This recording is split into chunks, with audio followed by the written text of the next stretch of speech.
நம்ம நாடு எப்பயுமே பையர்ஸ் அதிகமாக இருக்கிற நாடு அப்படின்னு நினைச்சு மற்ற நாடுகள், குறிப்பாக சைனா, அந்த நாடு எப்பயுமே நம்மளை தான் தயாரிக்கும் பொருட்களை விற்பனை செய்யும் ஒரு சந்தையாக மட்டுமே இது நாள் வரைக்கும் நினைச்சுக்கிட்டு இருந்திருக்கு. நம்மகிட்ட இருந்து வியாபாரம் செஞ்சு நம்மகிட்ட இருந்து ப்ராஃபிட் எடுத்துட்டு அங்கிட்டு கொண்டு போயிடுறாங்க. உள்ளூர் இருக்கும் பொருட்கள் மக்கள் தவிர்க்க ஆரம்பிச்சுட்டாங்க.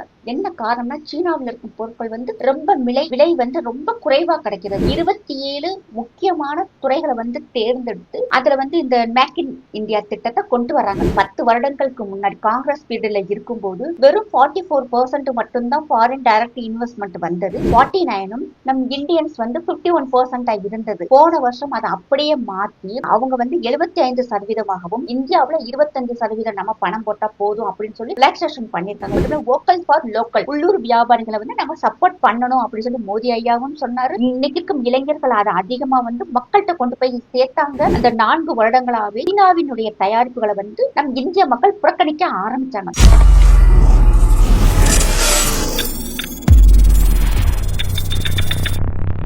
வந்தே மாதரம். சாமானியன் குரல் தேசியவாதிகளுக்கு எனது பணிவான வணக்கங்கள். மேக் இன் இந்தியா திட்டம். இந்த திட்டம் நமது பாரத பிரதமர் நரேந்திர மோடி ஐயா அவர்களால் செப்டம்பர் 25, 2014 அன்று தொடங்கப்பட்டது. எதுக்காக இந்த திட்டம் கொண்டு வரப்பட்டதுன்னா, உள்ளூர் பொருட்களை நம்ம அதிகமா உற்பத்தி செய்யணும், இறக்குமதி அதிகமா செய்யக்கூடாது, பொருட்களை அதிகமா ஏற்றுமதி செய்யணும் அப்படின்னு சொல்லி கொண்டு வரப்பட்ட திட்டம். எதுக்காகனா, நம்ம இந்தியாவில் 143 கோடி மக்கள் இப்பொழுது இருக்கிறோம். இது நம்ம நாடு எப்பயுமே பையர்ஸ் அதிகமாக இருக்கிற நாடு அப்படின்னு நினைச்சு மற்ற நாடுகள், குறிப்பாக சைனா, அந்த நாடு எப்பயுமே நம்மளை தான் தயாரிக்கும் பொருட்களை விற்பனை செய்யும் ஒரு சந்தையாக, வியாபாரம் செய்யும் ஒரு இடமாக மட்டுமே இது நாள் வரைக்கும் நினைச்சுக்கிட்டு இருக்கு. இதை மாத்தணும்.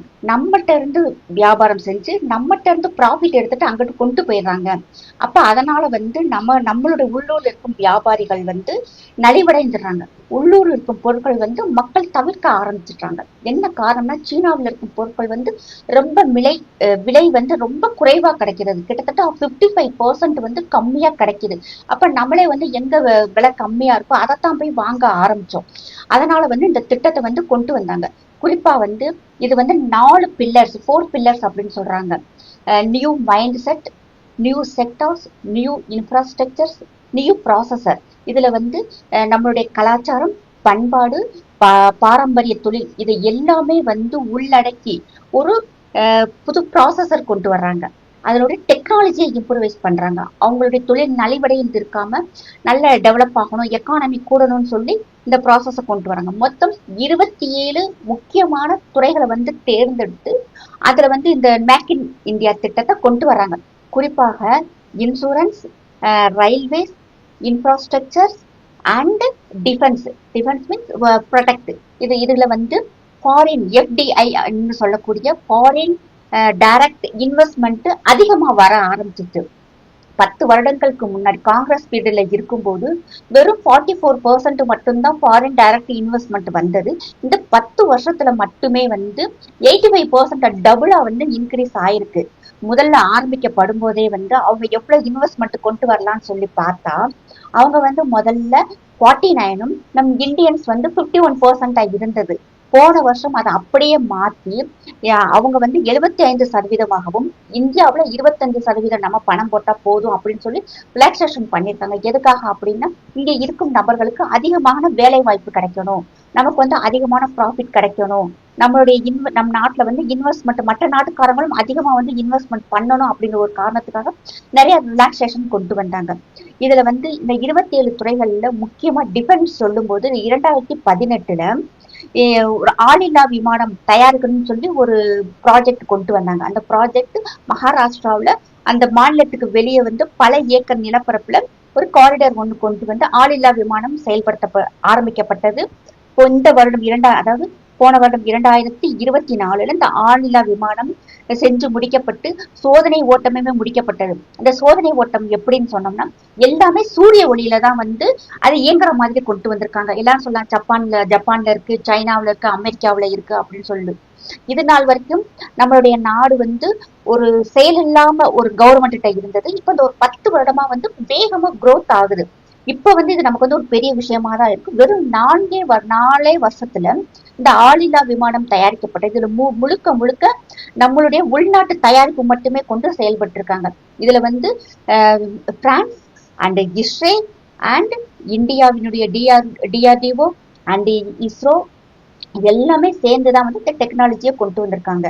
இது மட்டும் இல்லாம இஸ்ரேலினுடைய 118 தொழில்நுட்ப கருவிகளை நம்மளுடைய டிஃபென்ஸ்ல வந்து நம்ம யூஸ் பண்ணிக்கிட்டு இருக்கோம். இப்ப வந்து உள்நாட்டு தயாரிப்புகள் வரும்போது சைனாவில இருந்து வந்த பொருட்கள் நமக்கே தெரியும்.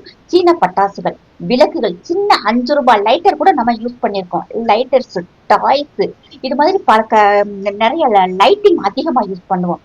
நம்ம நாட்டுல வந்து மொத்தம் 51 திருவிழாக்கள் நேஷனல் அண்ட் ஸ்டேட் வைஸா கொண்டாடப்படும். ஒவ்வொரு நம்ம திருவிழாக்களுமே வந்து நம்ம கொஞ்சம் கொஞ்சமா சேர்த்து வச்ச காசை அந்த டைம்ல வந்து நம்ம அதிகமா வந்து செலவு பண்ணுவோம். செலவு பண்ணும்போது நமக்கு அதுல ஒரு சந்தோஷம், வியாபாரிகளுக்கு ஒரு வருமானம் வருது, இதனால டாக்ஸ் கட்டுறாங்க, நம்ம கவர்மெண்ட்டுக்கும் ஒரு இன்கம் வருது.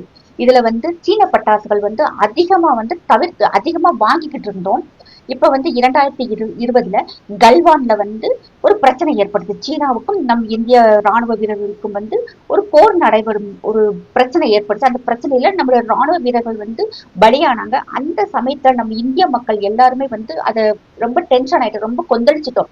அந்த சமயத்துல வந்து மோடி ஐயா அவர்கள் நம்ம மக்களுமே சேர்ந்து சைனாவினோட பொருட்களை வந்து நம்ம பைகாட் பண்ணணும் அப்படின்னு சொல்லி ஒரு ஸ்லோகனை கொண்டு வந்தாங்க. அது எல்லாரும் மனசுலயும் வந்து பதிஞ்சது. அது மட்டும் இல்ல, வோக்கல் ஃபார் லோக்கல், உள்ளூர் வியாபாரிகளை வந்து நம்ம சப்போர்ட் பண்ணணும் அப்படின்னு சொல்லி மோடி ஐயாவும் சொன்னாரு. இன்னைக்கு இருக்கும் இளைஞர்கள் அதை அதிகமா வந்து மக்கள்கிட்ட கொண்டு போய் சேர்த்தாங்க. அதுக்கு சோசியல் மீடியாவும் ஒரு நல்ல காரணமாக அமைஞ்சது. அப்ப அந்த ராணுவ வீரர்களை வந்து இப்படி செஞ்சுட்டாங்கிற கோபம் மக்கள் மனசுல அதிகமா இருந்ததுனால அந்த 4 வருடங்களாவே சீனாவினுடைய தயாரிப்புகளை வந்து நம் இந்திய மக்கள் புறக்கணிக்க ஆரம்பிச்சாங்க. அதன் விளைவாக 2020 40,000 கோடி சீனாவிற்கு லாஸ், அதற்கு அடுத்த வருஷம் 21 50,000 கோடி, 2022 75,000 கோடி, 23வது வருஷத்துல 1,00,000 கோடி இழப்பு. இந்த 2024 1,25,000 கோடி ரூபாய் சைனாவிற்கு லாஸ் தீபாவளி சமயத்துல மட்டுமே. இது போக ஹோலி சமயத்துல ஒரே நாள் வியாபாரம் மட்டுமே 18,000 கோடி வந்து சீனாவுக்கு ப்ராஃபிட் கிடைச்சுக்கிட்டு இருந்தது. ரக்ஷா பந்தன், இந்த ராக்கி கட்டுற ஒரு சின்ன கயிறு கட்டுற ஒரு ஃபங்க்ஷனுக்கு மட்டுமே 5,000 to 8,000 கோடி வரைக்கும் சீனாவுக்கு ப்ராஃபிட் போய்கிட்டு இருந்தது. இன்னைக்கு அது அப்படியே மாறி அவங்களுக்கு அந்த 20,000 கோடி ஒரு நாளைக்கு லாஸ். ஹோலி சமயத்துல இந்த ரக்ஷா பந்தன் அந்த ராக்கி கட்டுற சமயத்துல 7,000 கோடி ரூபாய், 5,000 to 7,000 கோடி ரூபாய் லாஸ். இந்த தடவை மட்டும் 1,4 லட்சம் ரூபாய் சைனாவிற்கு வந்து வியாபாரம் நம்ம செய்யல. நிறைய பொருட்களை வந்து அவாய்ட் பண்ணிட்டாங்க. 1,4 லட்சம் கோடி ரூபாய் சீனாவிற்கு வந்து லாஸ் ஆயிருக்கு. இந்த 1,4 லட்சம் கோடி ரூபாய் அவ்வளவுமே நம்மளுடைய பணம். நம் மக்கள் கஷ்டப்பட்டு கொஞ்சம் கொஞ்சமா சேர்த்து வச்ச பணத்தை அவன் லாபத்தை ஈட்டிட்டு போயிடுறான். அதனாலதான் வந்து மேக் இன் இந்தியா திட்டத்தை வந்து மோடி ஐயா அவர்கள் கொண்டு வந்தாங்க. இதனால பார்த்தோம்னா சின்ன சின்ன வியாபாரிகள் வந்து அதிகமா உருவாகி இருக்காங்க. முதல்ல வந்து நிறைய வந்து இந்த விளக்குகள், இந்த குயவர்கள் அவங்க எல்லாம் வந்து நிறைய செய்ய மாட்டாங்க. அதிகமா விற்பனை ஆகாது அப்படின்னு சொல்லி அவாய்ட் பண்ணுவாங்க. ஆனா இன்னைக்கு வந்து அந்த அகல் விளக்கு செய்யறவங்க கூட அதிகமா செய்யறாங்க. அதுக்கு காரணம் வந்து உத்தரப்பிரதேசத்தை சொல்லலாம். உத்தரப்பிரதேசத்துல நம்ம தமிழ்நாட்டுல தீபாவளின்னா அதிகமா வேட்டு போடுவோம். ஆனா உத்தரப்பிரதேசம் போன்ற வட மாநிலங்கள் எல்லாமே வந்து அங்க அகல் விளக்குகள் அதிகமா ஏற்றுவாங்க. 100 விளக்கு 200 விளக்குன்னு சொல்லி. அப்ப உத்தரப்பிரதேசத்துல ஒரே இடத்துல மட்டுமே 25 லட்சம் விளக்குகள் ஏற்றப்பட்டது. அப்ப அந்த 25 லட்சம் விளக்குகளுக்கு வந்து எவ்வளவு வந்து அவங்க வியாபாரம் ஆயிருக்கும் அந்த இன மக்களுக்கு, அந்த வியாபாரிகளுக்கு. எண்ணெய், திரி, பஞ்சு இது எல்லாமே வியாபாரம் ஆயிருக்கும். அது மட்டும் இல்லாம சீன பட்டாசுகளை வந்து நம்ம தவிர்த்துட்டோம். அதுக்கு முக்கியமான காரணம் நம்மளுடைய சிவகாசி பட்டாசுகள் இந்த வருஷம் மட்டுமே 6,000 கோடி ரூபாய்க்கு வந்து விற்பனை ஆயிருக்கு. இதுக்கு முக்கியமான காரணம் வந்து நம்ம பாஜகவை சேர்ந்த ராம சீனிவாசன் சார் அவர்கள் வந்து அதிகமா போய் இந்த விஷயத்த சென்ட்ரல் கவர்மெண்ட்டை எடுத்துக்கொண்டு போய் சேர்த்தாரு. நம்மளுடைய உள்நாட்டு தயாரிப்பான சிவகாசி பட்டாசை வாங்கணும்னு சொல்லி அவங்கள்ட்ட வலியுறுத்தி அங்கிட்டு இருக்க மக்களுக்கு வந்து எடுத்து சொல்லவும் இந்த வருடம் மட்டுமே 6,000 கோடி ரூபாய் வந்து நம்மளுடைய தமிழ்நாட்டு சிவகாசி பட்டாசுகள் விற்பனை ஆயிருக்கு. இது போன வருஷத்தை விட இந்த வருஷம் அதிகமாயிருக்குன்னு சொல்லியிருக்காங்க.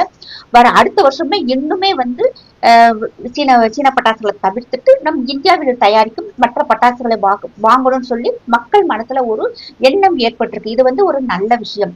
அது மட்டும் இல்லாம இங்க இருக்கும் உள்ளூர் வியாபாரிகளுக்கு புதிய தொழில் வந்து ஏற்படுது. எல்லா பேப்பர் ஆகட்டும், கம், சின்ன சின்ன விஷயங்கள் நம்ம பாக்குறோம். அதுல வந்து அதிகமான வியாபாரிகள் புதுசா புதுசா வந்து உருவாக்குறாங்க. இதனால வந்து உள்நாட்டு தயாரிப்பு அதிகமாகுது, உள்நாட்டு வியாபாரிகளுக்கு வருமானம் வருது, இதனால டாக்ஸ் கிடைக்குது. இது வந்து சீனாவுக்கு வந்து ஒரு பயங்கரமான கோபம் தான், அதை வந்து நம்ம இல்லைன்னே சொல்லவே முடியாது. ஆனா நம்ம அதை மட்டுமே, ஆனா அவங்ககிட்ட இருந்து நம்ம ஒரு சில மூலப்பொருட்கள் இப்ப வரைக்கும் நம்ம வாங்கிட்டு தான் இருக்கோம். அதற்குமே உண்டான மறு ஏற்பாடுகள் என்ன செய்யலாம்னு சொல்லி சென்ட்ரல் கவர்மெண்ட் வந்து யோசிச்சுக்கிட்டே இருக்கு. இப்ப நம்ம உள்ளூர் தயாரிப்புகளுக்கு வந்து உள்ளூர் தயாரிப்பாளர்களுக்கு நம்ம கை கொடுத்ததன் விளைவு நம்மளுடைய எக்கானமி கூடியிருக்கு, நம்மளுடைய ஜிடிபி கூடியிருக்கு. முதல்ல வந்து 11வது இடத்துல இருந்த உலக பொருளாதாரத்துல 11வது இடத்துல இருந்தோம், இன்னைக்கு வந்து 5வது இடத்துல இருக்கும். அது அடுத்து வந்து இப்ப 3வது இடத்தை நோக்கி நம்ம போய்கிட்டு இருக்கோம். அது வந்து ரொம்ப சீக்கிரமா போயிடுவோம். அது மட்டும் இல்லாம வடகிழக்கு மாநிலங்கள்ல இருக்கிற பெண்கள் எல்லாருமே வந்து இதனால அதிகமா பயனடைஞ்சிருக்காங்க. அவங்க தயாரிக்கிற ஷால் ஆகட்டும், சாரீஸ் ஆகட்டும், முதல்ல வந்து அது உள்ளூர் தயாரிப்பு. அதாவது ஒரு சாரீ செய்யறதுக்கு 45,000 ரூபாய் ஒரு சாரியினுடைய விலை. எல்லாமே வந்து இயற்கையான முறையில இயற்கையான கலர்ஸ் கொடுத்து செய்யறாங்க. ஒரு சாரீ செய்யறதுக்கே வந்து 6 மாசம் ஆகுமா. அதை வந்து பெரிய ராயல் ஃபேமிலிஸ் மட்டும்தான் அதை உடுத்திக்கிட்டு இருந்தாங்க. அதை வந்து இப்ப அவங்களுக்கு வந்து அதிகமான முத்ரா திட்டம் மாதிரி லோன்களை கொடுத்து அதிகமான நபர்களுக்கு அவங்கள வச்சு ட்ரைனிங் கொடுக்க வச்சு, முதல்ல கையில நெசவு செஞ்சுக்கிட்டு இருந்தவங்களுக்கு அதுக்கு உண்டான எக்யூப்மெண்ட்ஸ் எல்லாம் வந்து அவங்க வாங்கி கொடுத்து இப்ப அதிகமான சாரீஸ் செய்ய ஆரம்பிக்கும். இந்த சாரீஸ் எல்லாமே இப்ப வந்து வெளிநாடுகளுக்கு ஏற்றுமதி செய்யறாங்க. அது மட்டும் இல்லாம தாமரை தண்டுல இருக்கிற அந்த தண்டுல இருந்து நாரி எடுத்து அதுல வந்து ஹேண்ட்பேக் செய்யறாங்க, அதுல வந்து பர்சஸ் செய்யறாங்க, அதுலயே வந்து சாரீஸ் செய்யறாங்க. அது எல்லாமே வந்து இப்ப வெளிநாடுகளுக்கு ஏற்றுமதி ஆகுது. இதனுடைய ஏற்றுமதி வந்து அதிகமா ஆகும்போது நம்மளுடைய பெண்களுக்கு வந்து அதிகமான வருவாய் கிடைக்குது. அவங்களும் வந்து ஒரு தொழிலதிபர் ஆகுறாங்க.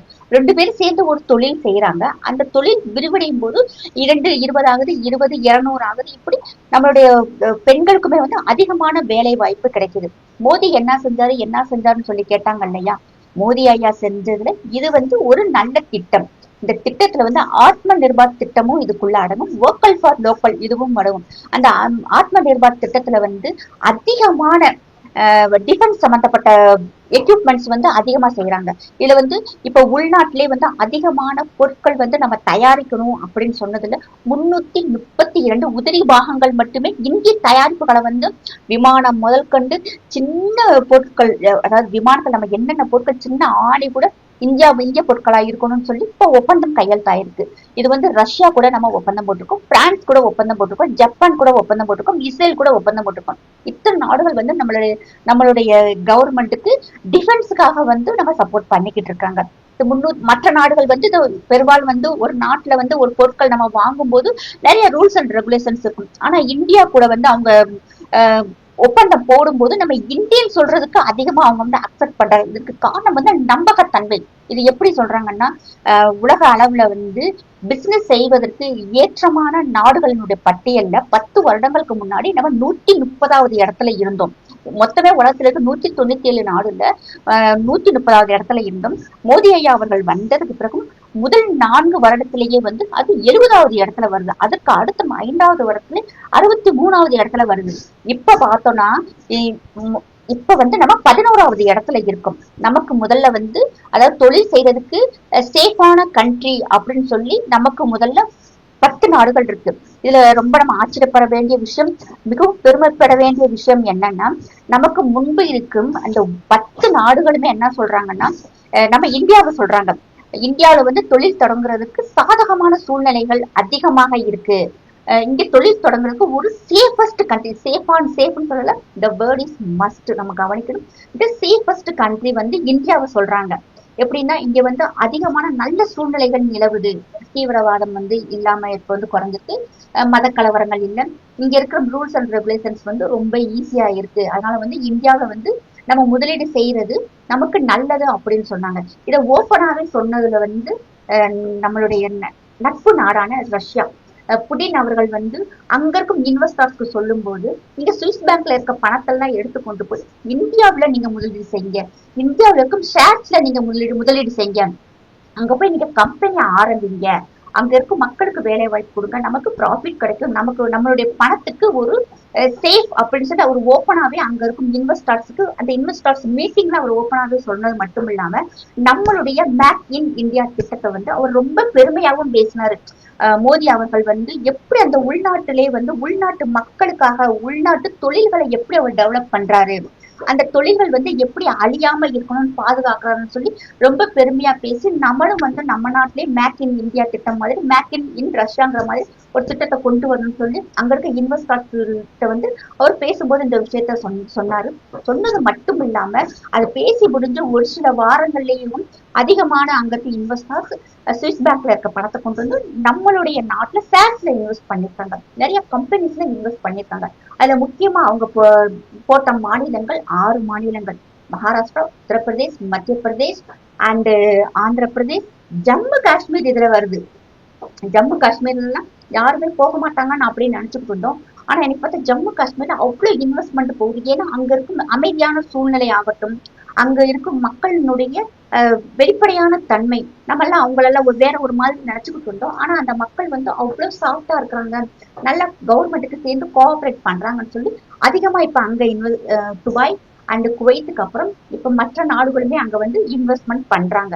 இப்ப அங்க நம்ம நினைச்சு காஷ்மீர்ல போய் இன்னைக்கு அவ்வளவு பணம் இன்வெஸ்ட் பண்ண முடியுமானா பண்ணிருக்கிறாங்க. மால்ஸ் ஓபன் பண்ணிருக்காங்க. அங்க இருக்கும் மக்கள் செகண்ட் ஷோ சினிமாவுக்கு போறாங்க. பகல்ல வந்து நின்றே ரோட்ல நடக்க முடியாம இருந்த ஆண்கள் இன்னைக்கு பெண்கள் செகண்ட் ஷோ சினிமாவுக்கு போயிட்டு வர அளவுக்கு அங்க முன்னேறி இருக்காங்க. இதனால நம்ம நாட்டினுடைய எக்கானமி வந்து கூடியிருக்கு. வலிமையான பாரதத்தை உருவாக்கணும்னா மோடி ஐயா சொல்றாருன்னா நம்ம மக்கள் வந்து ஒற்றுமையா இருக்கணுங்கிறது இதுல வந்து ஒரு விஷயம் தெளிவுபடுத்துது. ஏன்னா நம்ம ஒற்றுமையா இருக்க போய்தான் சைனாவை பைகாட் பண்ணி சைனாவுடைய பொருட்களை பைகாட் பண்ணிட்டு நம்ம இந்தியாவுடைய பொருட்களை வந்து நம்ம அதிகமா வாங்கியிருக்கோம். 2047 நம்மளுடைய பாரதம் வலிமையான பாரதமாகவும் உலகின் நம்பர் 1 பாரதமாக வரணும்னா நம்ம மக்கள் கையில தான் இருக்கு. அதை நம்ம ஒற்றுமையா இருக்கணும். ஜெய் ஹிந்த், ஜெய் பாரத்.